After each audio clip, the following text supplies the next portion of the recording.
ഭാഗമായ സുന്നത്തായിട്ടല്ലേ ഇമാം നവവി റളിയല്ലാഹു അൻഹു നമ്മെ പഠിപ്പിച്ചത്. എത്ര വലിയ മഹാനാണ് ഇമാം നവവി റളിയല്ലാഹു അൻഹു. ഹജ്ജ് കഴിഞ്ഞിട്ട് മക്കയിൽ നിന്ന് മദീനയിലേക്ക് പ്രത്യേകം സിയാറത്തിന് വന്ന മഹാനല്ലേ അബ്ദുല്ലാഹി ഇബ്നു ഉമർ റളിയല്ലാഹു അൻഹുമാ.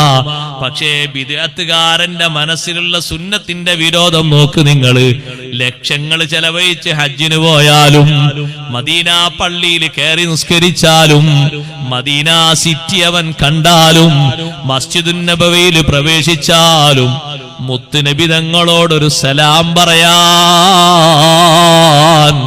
അവന് ദ്വാർക്കുന്നത് പോട്ടെ ഒരു സലാം പറയാൻ അവന്റെ മനസ്സ് അനുവദിക്കാതെ എന്തുമാത്രമുള്ള പിണക്കത്തിലാണ് അവൻ തിരിച്ചു പോരുന്നത്.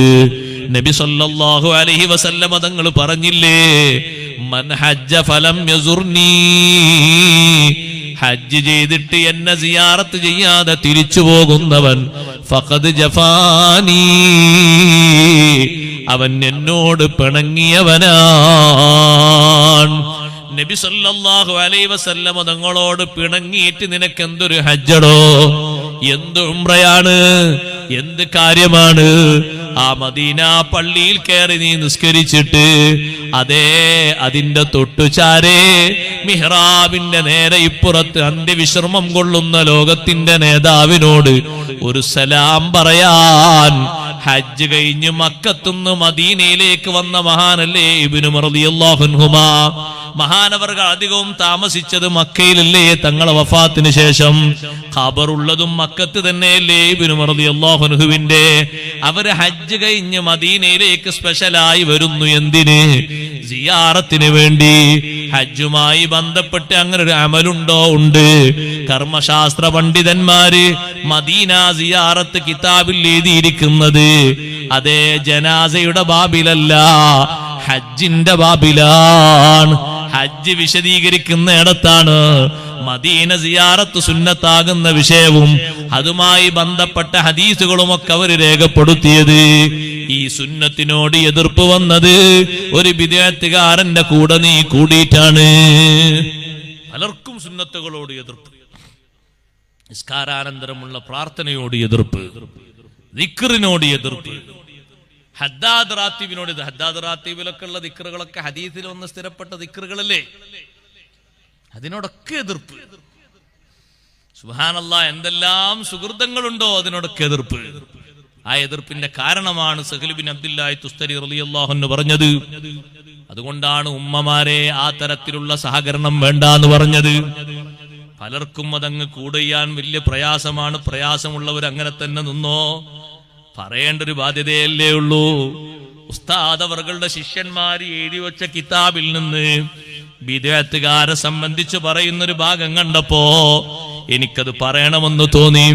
കാരണം ഉസ്താദ് ജീവിതത്തിൽ ഏറ്റവും അധികം എതിർപ്പ് പ്രകടിപ്പിച്ചത് ഇവിടെയുള്ള ഹൈന്ദവ സഹോദരങ്ങളോടല്ല, ക്രൈസ്തവരോടല്ല, മതമില്ലാത്തവരോടല്ല, ദീനിന്റെ ഉള്ളിൽ തന്നെ നിന്ന് ദീനിനെ കേടുവരുത്തുന്ന ബിദ്അത്തുകാരോടാണ്. അവരോടാണ് ഉസ്താദിന്റെ എതിർപ്പ്. ഒന്ന് രണ്ട് വാളുകൾ ഞാൻ കേട്ടു. അതിലും സുബ്ഹാനല്ലാഹ് സുന്നത്തിനെ വളരെ ശക്തമായി പറഞ്ഞുകൊണ്ട് ബിദ്അത്തിന്റെ ചെറിയൊരു അംശവും കലരാതെ ജീവിക്കണമെന്ന നസീഹത്താണ് ഉസ്താദ് അവർകൾ തരുന്നത്. അത് ചെറിയൊരു നസീഹത്തല്ല, നമ്മുടെ ഖൽബ് കൊണ്ട് നമ്മൾ സ്വീകരിക്കേണ്ട നസീഹത്താണ്. സഹ്ൽ ബിൻ അബ്ദുല്ലാഹി തുസ്തരി റളിയല്ലാഹു അൻഹു പറയുന്നു, വമൻ തഹബ്ബബ ഇലാ മുബ്തദീൻ, ഒരാൾ ഒരു മുബ്തദീന് മഹ്ബൂബായി മാറിയാൽ, പ്രിയങ്കരനായി മാറിയാൽ, ലിതലബി ഇസ്സിൻ ഫിദ്ദുനിയാ, ദുനിയാവിൽ എന്തോ ഒരു അഭിമാനം കിട്ടും എന്ന് കണ്ടുകൊണ്ട്, ഔ അറളിൻ മിൻഹാ, ദുനിയാവിന്റെ എന്തോ സമൃദ്ധി ഉദ്ദേശിച്ചുകൊണ്ട് അങ്ങനെ ചെയ്താൽ, അദല്ലഹുല്ലാഹു ബിതിൽകൽ ഇസ്സ, ആ അഭിമാനം കൊണ്ട് അല്ലാഹു തആല അവനെ നിന്യനാക്കും. പലർക്കും അങ്ങനെയാണ്. ഓനൊപ്പം കൂടിയാൽ സംഗതി ഏത് രൂപമാണ് ഏത് ഭാവം നോക്കണ്ട, ഓനൊപ്പം കൂടി അത് കിട്ടും, ഇത് കിട്ടും, മറ്റേത് കിട്ടും എന്ന് കണ്ട് പലരും അങ്ങനെ കൂടാൻ. അങ്ങനെ കൂടിയാൽ ഇവൻ കരുതും അത് ഇസ്സത്താണ്.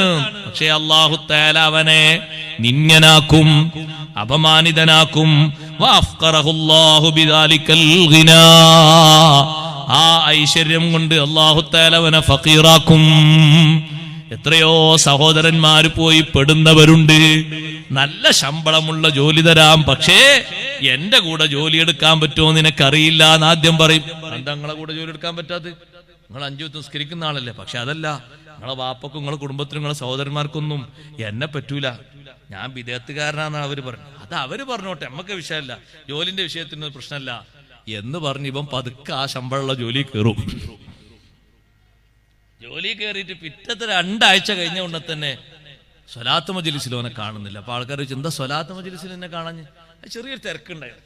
അപ്പൊ തിരക്കാ കാരണം കേട്ടോ, കാരണം തിരക്കല്ല, പെരിച്ചായനെ പോലെ പറഞ്ഞ കാരണം തിരക്കതാ, ഉള്ളിൽ തിരക്കതല്ല, തിരക്ക് ഇവിടെ കലർന്നുപോയി. വിദേഹത്തുകാരന്റെ ഒപ്പം കൂടിയിട്ട് കലർന്നുപോയി. അവന്റെ ഐശ്വര്യം കിട്ടിയപ്പോൾ ഇവന്റെ മനസ്സ് മാറിപ്പോയി. പിന്നെ അവന് എതിർപ്പായി. 2 കൊല്ലത്തെ ഉയർന്ന ശമ്പളം കിട്ടി നാട്ടിലെത്തിയപ്പോ മദ്ഹ് ചൊല്ലുന്ന ഉമ്മയോടവൻ കയർക്കുന്നു, അസ്മാഉൽ ബദ്ർ ചൊല്ലുന്ന വാപ്പയോടവൻ ദോഷം കൊള്ളുന്നു. അവൻ പണക്കാരനായി പോയി എന്ന് കണ്ട് വാപ്പയും ഉമ്മയും വിഷമിക്കുന്നു. മോനോട് എന്താ ഇനി പറയുക എന്ന് ചിന്തിച്ചുകൊണ്ട് അവർ വല്ലാതെ പേടിക്കുന്നു.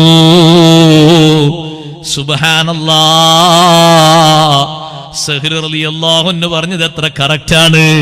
ദുനിയാവിന്റെ ഇസ്സത്ത് നോക്കിയിട്ട് ഏതെങ്കിലും വിദേഹത്തുകാരന് നീ പ്രിയങ്കരനായി തീർന്നാൽ അവനിൽ നിന്ന് ഐശ്വര്യം കിട്ടുമല്ലോ എന്ന് കരുതിയിട്ട് നീ എങ്ങനെ പോയാൽ ആ ഐശ്വര്യം കൊണ്ട് അല്ലാഹു നിന്നെ ഫഖീറാക്കും. പോരാ, വമല്ലാഹിക ഇലാ മുബ്തദീൻ നസഅല്ലാഹു നൂറൽ ഈമാനി മിൻ ഖൽബിഹി. മുബ്തദിയിലേക്ക് ഒരാൾ ചിരിച്ചാൽ അവന്റെ ഖൽബിൽ നിന്ന് ഈമാനിന്റെ ഒളിവ് അല്ലാഹു ഊരിയെടുത്തു പോകും. സ്നേഹബന്ധം പുലർത്തേണ്ടവരല്ലേ സ്നേഹബന്ധം പുലർത്തേണ്ടത്.